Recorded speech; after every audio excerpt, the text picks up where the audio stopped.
Bonsoir à tous et merci beaucoup d'être présents et venus nombreux ce soir. Comme on l'a dit, Pause va bientôt fêter ses 3 ans. 9 appels à candidature ont été conduits, un 10e est en cours dont l'échéance est du reste fixée à ce soir minuit. Rythme d'activité soutenu donc. Beaucoup a déjà été dit et je vais donc revenir que brièvement sur les résultats du programme et me concentrer sur les enjeux que je vais aussi essayer de dire brièvement parce qu'on a pris beaucoup de retard. Quelques précisions donc sur le profil de nos près de 200 lauréats accueillis, comme on l'a dit, dans les 75 établissements partenaires du programme et dont on peut du reste noter la répartition territoriale équilibrée, puisque 40% d'entre eux sont en Île-de-France et 60% répartis dans le reste de la France. Il s'agit là de chiffres, donc quelque peu désincarnés, et qui ne rendent pas compte de la singularité des parcours, mais les témoignages qui vont suivre le feront largement.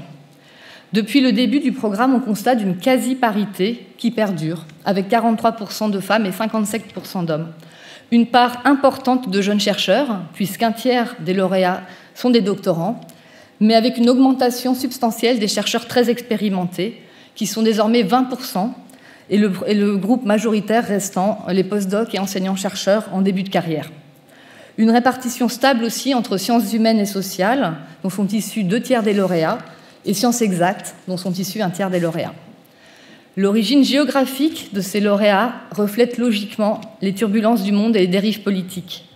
Si encore près d'1 tiers des chercheurs sont originaires de Syrie, la proportion des lauréats venant de Turquie décroît, puisqu'elle est passée aujourd'hui de 60% en 2017 à 40%. Cette décrue pourrait se confirmer compte tenu du relatif, si j'ose dire, assouplissement judiciaire que l'on peut espérer avec les premiers acquittements prononcés en faveur des pétitionnaires pour la paix, victimes des purges massives. Il nous est du reste revenu qu'une première lauréate s'apprêtait à retourner en Turquie au terme de ses 2 premières années de financement.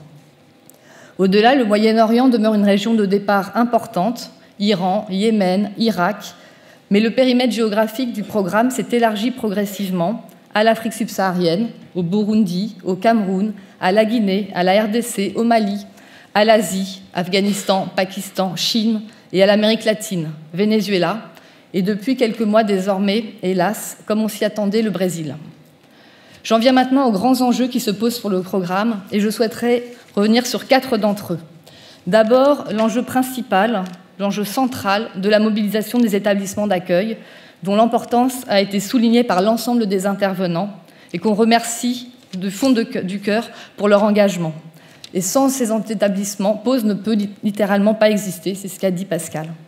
Aujourd'hui, et pour l'année à venir, le programme dispose d'un budget très conséquent, grâce au financement du ministère de l'Enseignement supérieur et de la Recherche, du Fonds Asile, Migration, Intégration et de nos mécènes que je remercie.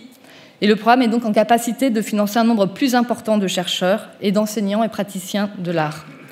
Encore faut-il que les établissements présentent des candidatures, dont le nombre a baissé depuis la première année du programme, alors que le besoin s'amplifie, une crise chassant l'autre, et la situation dans la plupart des pays d'origine n'ayant malheureusement pas vocation à se stabiliser à court terme. Ainsi, plus d'une centaine de chercheurs ont contacté directement le programme Pause, dont une 50aine sont éligibles à un financement du programme et sont à la recherche d'un établissement d'accueil. Nous les accompagnons dans cette tâche qui s'avère très difficile. Devant ce besoin croissant, Pause s'est élargi, comme il l'a été dit, aux établissements d'enseignement supérieur privés d'intérêt général et a mis en place une mesure incitative en augmentant à 80% la part de financement du programme pour les établissements présentant plusieurs candidatures à un même appel. Et nous espérons que cela portera ses fruits. Deuxième enjeu, l'élargissement de Pause à la culture et aux artistes, qui est évidemment au cœur de cette rencontre. La communauté de destin des scientifiques et des artistes qui porte l'esprit de liberté face au pouvoir autoritaire et aux groupes obscurantistes a été rappelée. Aujourd'hui, les praticiens et les théoriciens de l'art ayant une activité d'enseignement ou de recherche sont éligibles au programme, mais la mobilisation des écoles d'art et des établissements est encore trop timide et est indispensable pour que ce projet puisse s'amplifier. Au-delà, une réflexion est en cours pour ouvrir Pause à terme, et si le besoin se confirme, à l'accueil des artistes sans ancrage dans la recherche ou l'enseignement. Cela nécessitera une importante adaptation du programme. Et dans cette perspective, nous avons lancé une réflexion avec des représentants du monde de l'art et de la culture et avons noué des relations que nous souhaitons se développer avec l'atelier des artistes en exil, dont la directrice Judith De Paul présentera l'action rapidement tout à l'heure et dont un ancien résident, Omar Ibrahim, témoignera.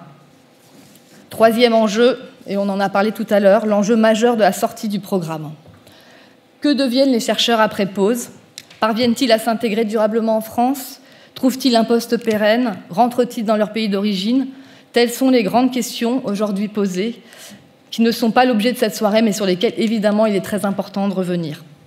Cela a été dit, au cours de ces derniers mois, Pause a pu élargir sa mission, passant de l'accueil en urgence à l'accompagnement vers une stabilisation socio-professionnelle, en lien, bien sûr, avec les établissements d'accueil, dont cela reste la première responsabilité, il est important de le rappeler ici. Le programme a ainsi mis en œuvre une série d'initiatives qui s'articulent autour de deux volets.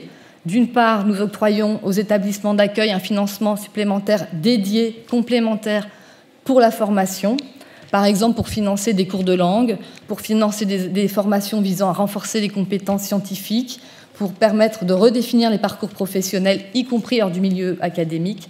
Et d'autre part, nous organisons en lien avec les associations spécialisées dans l'insertion professionnelle des ateliers en vue de donner aux lauréats les outils et les méthodologies qui leur permettront de chercher un emploi.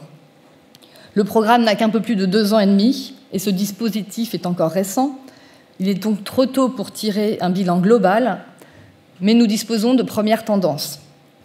200 chercheurs et chercheuses ont reçu un financement, on l'a dit, mais 154 d'entre eux ont été effectivement accueillis dans un établissement d'accueil, l'écart s'expliquant par le fait que certains n'ont pas pu rejoindre la France parce qu'ils ont été retenus dans leur pays, et c'est le cas de beaucoup de Turcs, une vingtaine d'entre eux, mais aussi parce que certains n'ont pas encore pris leurs fonctions. 80 lauréats ont bénéficié d'un renouvellement d'1 année. 48 sont sortis du programme, c'est-à-dire 30%. Près de la moitié d'entre eux se sont vus soit proposer un contrat de travail, que ce soit un CDD, ATER ou prolongation de contrat, le plus souvent dans son établissement d'accueil, mais également parfois dans d'autres établissements, soit se sont vus proposer à plus court terme une formation en vue d'une réorientation ou des financements relais temporaires. Un lauréat a créé une start-up. Quelques chercheurs ont été recrutés dans d'autres pays, en Allemagne, au Royaume-Uni ou au Chili. À ce jour, nous n'avons connaissance que d'un seul projet de retour, je l'ai dit tout à l'heure. 12 anciens lauréats, en revanche, sont à la recherche d'emploi ou d'un financement. Et puis, pour 12 lauréats, nous n'avons plus de communication, malheureusement, et donc nous n'avons pas de visibilité. J'en profite d'ailleurs pour rappeler aux lauréats et aux établissements l'importance de maintenir un contact après le programme. Enfin, la création d'une université en exil, dont a parlé Pascal, constituerait évidemment une voie très prometteuse pour certains lauréats qui pourraient y poursuivre une activité d'enseignement. Et bien sûr, Pause est partie prenante de ces très ambitieux projets. Quatrième et dernier enjeu, celui du renforcement de l'inscription du programme Pause, déjà bien ancré au niveau international et européen. La défense des libertés scientifiques et artistiques et l'accueil des chercheurs en danger sont des enjeux transnationaux et qui concernent toutes les démocraties. Les réponses doivent donc être portées au niveau mondial et coordonnées, en particulier au niveau européen.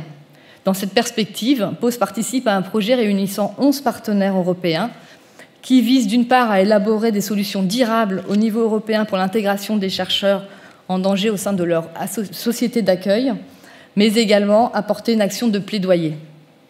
Une coopération privilégiée a également été engagée avec la Philip Schwartz Initiative dont on a parlé et Pause à d'étroites relations avec les programmes américains qui cherchent activement des débouchés en Europe depuis l'arrivée de Donald Trump au pouvoir.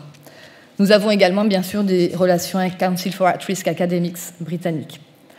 Au-delà de ces enjeux, est d'abord et surtout porteur d'un idéal cosmopolitique qu'incarne la communauté scientifique et les artistes. Nous avons collectivement la responsabilité d'assurer la réussite de ce modèle de solidarité qui protège la liberté de créer, la liberté de chercher, la liberté de transmettre, dans un contexte aujourd'hui lourd de menaces face à la montée des nationalismes et des replis identitaires. Et c'est dans cet esprit que nous avons conçu cette soirée.